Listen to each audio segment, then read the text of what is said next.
Jake Paul's California mansion has been raided by the FBI, multiple news organizations report. You can see in this aerial footage agents in uniform outside his home in Calabasas. When a name like Anthony Joshua is mentioned, it represents more than a single moment. It represents a reality. A reality that emerges when controlled environments fall away and a fighter is forced to face someone who can't be negotiated with, scripted around, or protected by fine print.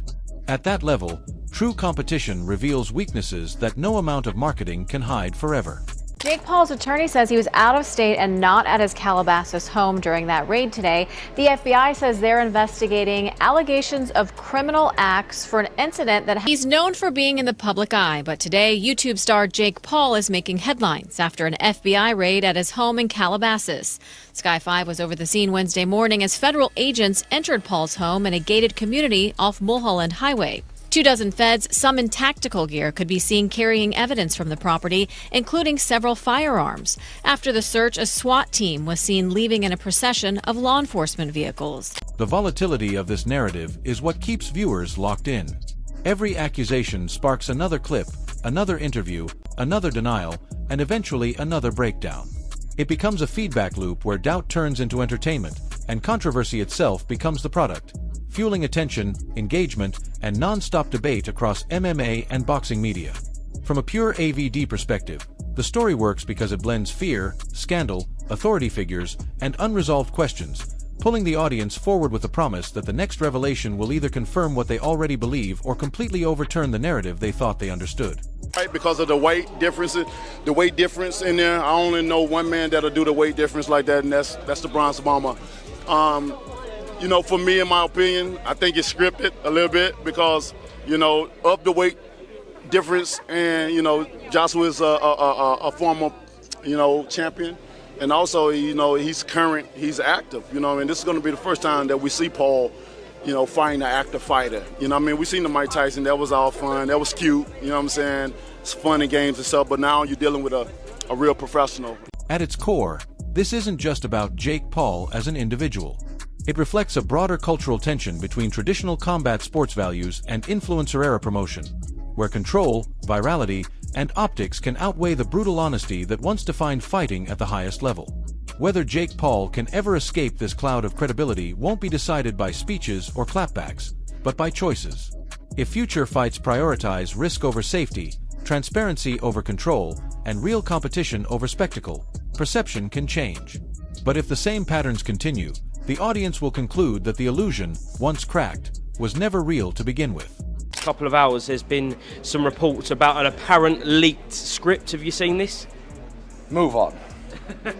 If people think that he's going to do a quick two-step and do this, and this, I hope he just goes out and takes his head clean off with the first punch and lets him know who Tommy Fury actually is. There's one interview, and I'm going to name it now, Lyndon Arthur, absolute fantastic, that man. I don't read that much on social media because it's all bullshit, but Lyndon Arthur, thank you very much. From me to you, you said something about Tommy being a proper fighter, can really punch, one of the hardest punches he's been in. Now for Lyndon Arthur to go and say that, Lyndon Arthur is a proper hard, tough man, we all know that. So Lyndon, respect, thank you. The shift in the conversation around Jake Paul didn't come from a single punch or one defining night.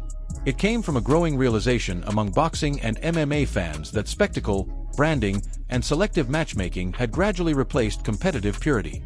And when names like Anthony Joshua, Deontay Wilder, Oscar De La Hoya, Dana White, and Michael Bisping entered the discussion, audiences began to see Paul less as a fighter and more as a symbol of an engineered era, one where narratives are promoted more aggressively than merit itself. At any point, did you start to take your foot off the gas just a little bit because you noticed he was tiring out? Yeah, definitely. Definitely a bit. You know, I wanted to give the fans a show, but I didn't want to hurt someone that didn't need to be hurt. Did you carry Mike? Yeah, I mean, a little bit. Yeah, like there was a point where, you know, I was just like, okay, he's not really engaging back. And so I don't know if he's tired or whatever. And I could just tell, you know, his age was showing a little bit. And I just have so much respect for him. And that like violence war thing between us, like after he slapped me, I wanted to, you know, be aggressive and take him down and knock him out and all that stuff. But that kind of went away as the rounds went on. In the post-fight press conference, In the post-fight press conference, it became clear that in combat sports history, real reckonings are rarely clean or cinematic. Jake Paul's story exists in a gray zone where public perception, whispered skepticism, and years of online debate collide. His rise was never just about wins and losses, but about how those wins were packaged, explained, defended, and amplified, until fans began questioning whether they were watching true competition or content disguised as combat. When accusations of rigged fights emerged, they didn't come out of nowhere. Respected fighters like Deontay Wilder openly questioned the legitimacy of Paul's bouts, Oscar De La Hoya echoed what many insiders quietly believed, and even casual viewers noticed recurring patterns, from glove sizes and round lengths to opponent selection and promotional control, that felt closer to exhibitions than the unforgiving structure of traditional professional boxing. Are you on performance-enhancing drugs? If taking Viagra counts, then yes. I'm gonna need a yes or a no. No. That's true. Lucky you. Dr. Stuart Fisher, author of the Little Book of Big Emergencies, added another layer of credibility to the discussion. But the narrative truly intensified when Jake Paul himself admitted to easing off in certain moments. On its own, the statement could be interpreted as sportsmanship, yet in context, it sparked widespread skepticism. In elite boxing, danger isn't something you manage for your opponent. When that admission circulated online, it reinforced the belief that some fights were paced for optics rather than decided by pure competitive necessity. Drug testing then became another accelerant. Dana White's public challenge wasn't framed as gossip, but as a demand for transparency from someone claiming legitimacy. And the absence of publicly released, independently verified test results allowed critics to fill the silence with speculation, connecting visible physical changes, past resistance to strict anti-doping clauses, and insider commentary into a narrative that refused to fade. Publicly stated that I use cocaine. I do not. So I told you, you could randomly cocaine test me for the next 10 years. I believe that you're a cheater, and I believe that you use steroids. So I want to randomly steroid test you for the next 2 years. And that thing that you came out with today, nobody on earth thinks that you really wrote that. You're too stupid. Medical opinions, social media breakdowns, and commentary from figures like Dylan Danish added fuel to the fire. Not because accusations alone prove anything, but because the growing chorus of voices created an environment where denial felt weaker than disclosure. Each refusal to provide documentation became, in the eyes of fans, another unanswered question added to an already crowded ledger. Promotional responses from MVP executives leaned heavily on legal language and defamation warnings. While those tactics are common in high-stakes business, they often backfire in fight culture, where transparency earns respect. Threatening lawsuits doesn't reassure fans that outcomes are organic. It signals that image protection has taken priority over open accountability. That I brought it up wants to do testing. And he wants to do a set date before the fight. Okay, so he did the cycle, he did whatever, and now he's gonna try to take a piss test and clear it and be like, oh, I'm clean. That doesn't count. Okay, it doesn't count. With the money that he has, you can have a doctor clean your system in over 24 hours. Cheeto Vera just went on that podcast and said, you know that.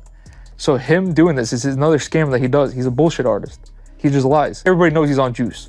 He's admitted taking peptides. There's doctors that have him in the office saying we're giving him peptides on their website. So like, it's just bullshit. And I don't even care about the steroids thing. It's just like, what are we doing here? He has every advantage. He gets to pick the refs. He gets to pick the fucking judge. It's like, come on. Dylan Dennis, who already had a contentious history with Jake Paul, added to the controversy by posting photos of him online. But Michael Bisping's critique cut deeper precisely because it was calm, measured, and rooted in experience. Bisping pointed out that Paul's opponents were often retired, past their prime, or adjacent to celebrity culture, and that the one bout against a peer-level boxer, Tommy Fury, ended in defeat. That result anchors many critics who argue that legitimacy can't be claimed without repeatedly facing active, hungry professionals in their prime. There has never once in Jake Paul's career been any talk of that sort, of anything to do with the fight being anything but a real fight that has exactly the same situation as any professional fight.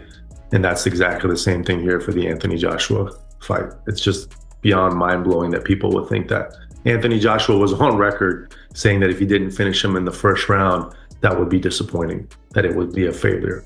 The narrative changed as we got closer to fight night and obviously post-fight, and I understand why, but they were pretty adamant it would take max 2 rounds to knock out Jake Paul. The FBI raid narrative added yet another layer to public perception, because even when charges are dropped or incidents remain unresolved, repeated proximity to controversy shapes belief. In the fight world, where reputation can matter as much as a record, each headline compounds the sense that chaos follows Jake Paul wherever spectacle is being monetized. For being in the public eye, but today YouTube star Jake Paul is making headlines after an FBI raid at his home in Calabasas. Sky 5 was over the scene Wednesday morning as federal agents entered Paul's home in a gated community off Mulholland Highway. 24 feds, some in tactical gear, could be seen carrying evidence from the property, including several firearms. After the search, a SWAT team was seen leaving in a procession of law enforcement vehicles. Speaker One's point isn't that every fight was fake or every accusation true.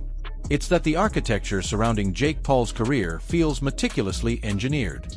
From opponent selection to promotional framing, the system creates an environment where fans are encouraged to believe in authenticity, without ever being given the evidence that normally earns that trust.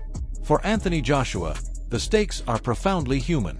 Healing doesn't follow court timelines. Grief moves unpredictably, and no ruling can restore what was lost or rewind the moment everything changed. Gerald Miller's emotional reaction underscores this reality. Strained relationships can dissolve when mortality reminds people that rivalry is temporary, but empathy is instinctive. Fans watching the unfolding drama are confronted with their own role. Clicks, comments, and outrage all fuel narratives that can amplify pain. Voices like Johnny Nelson urge a pause, reminding viewers that behind each update is a person navigating something unimaginable. Anthony Joshua's future in boxing will be discussed endlessly, but his life beyond the ring, carrying loss, memory, and responsibility, matters far more. Whether he fights again or not, this chapter will shape how he approaches life, relationships, and choices for years to come. The broader lesson for combat sports is uncomfortable but necessary. If the culture continues to reward recklessness without reflection, more lives risk being caught in the fallout. Figures like Eddie Hearn and Tyson Fury are trying to redirect the conversation toward accountability. This story isn't about picking heroes or villains. It's about recognizing consequences. When lives are lost and trauma lingers, the only meaningful response is honesty, restraint, and learning. Whether boxing listens may determine if tragedies like this remain rare or become routine. What lingers most about Anthony Joshua isn't lawsuits or headlines. It's the silence that follows tragedy. When the cameras turn away, a man is left replaying moments he cannot change. No advice from Eddie Hearn or sympathy from Tyson Fury can prepare him for the long nights when memory becomes the loudest opponent he has ever faced. Fans may try to reduce the situation to sides, Anthony Joshua or Jake Paul, like a fight prediction, but real life doesn't operate on scorecards. Figures like Johnny Nelson remind us that grief doesn't care about internet debates. The loss of RF Sinagogami and Kevin Latif Shah's Ayadeli is permanent and indifferent to opinion. Eddie Hearn's role becomes less managerial and more protective. When someone you've worked with nearly loses everything in seconds, professionalism becomes guardianship.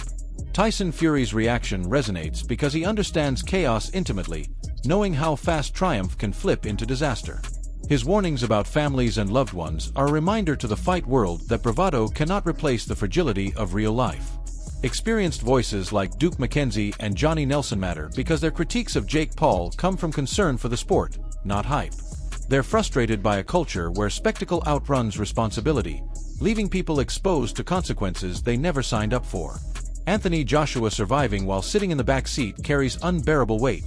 Survival can feel like punishment when paired with loss, and that knowledge alone reshapes identity, turning confidence into caution and ambition into reflection almost overnight. For Jake Paul, being named in this narrative may become a defining moment, not because of court outcomes, but because public perception hardens quickly. Once a name is associated with recklessness and tragedy, reversing that image demands humility and accountability, lessons that fame rarely teaches. What unsettles fans most is how fast celebration became mourning. One moment, Anthony Joshua was dominating headlines for athletic reasons. The next, he was fighting for emotional survival. The line between victory and devastation in elite athletes' lives is thinner than anyone imagines. Carl Fraka's frustration echoes a broader exhaustion within boxing, where legacy and spectacle are increasingly at odds. This incident forces uncomfortable questions about how far entertainment can go before colliding with reality, in ways that can never be undone.